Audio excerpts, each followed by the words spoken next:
இந்த நாள் இனிய நாள் ஆகட்டும். வாருங்கள், கொஞ்சம் கதை கேட்போம்.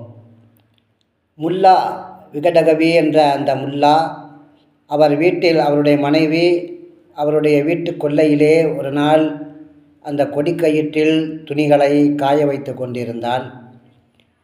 மறுநாள் பக்கத்து வீட்டுக்காரர் அந்த கொடிக்கயிறை பார்த்தவுடன் முல்லாவிடம், முல்லாவே, அதை எனக்கு கொஞ்சம் இரவல் கொடுங்கள், என் வீட்டில் கொஞ்சம் துணிமணிகள் இருக்கின்றன, அதை காய போட்டு விட்டு பிறகு தருகிறேன் என்று சொன்னார். ஆனால் முல்லாவுக்கு அந்த கொடிக்கயிறை கொடுக்க மனமில்லை.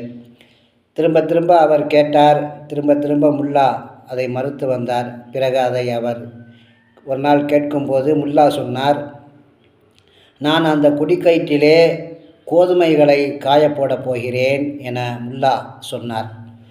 அப்போது, கோதுமையை எப்படி நீ அதிலே காய போடுவாய் என பக்கத்து வீட்டுக்காரர் கேட்டால், அதற்கு முல்லா என்ன சொன்னார் தெரியுமா? ஒருவருக்கு ஒரு பொருளை கொடுக்க விருப்பமில்லை என்றால் அந்த பொருளை வைத்து அதில் என்ன அற்புதம் வேண்டுமானாலும் செய்யலாம் என முல்லா சாதுரியமாக பதில் கூறினார். வாழ்க வளமுடன்.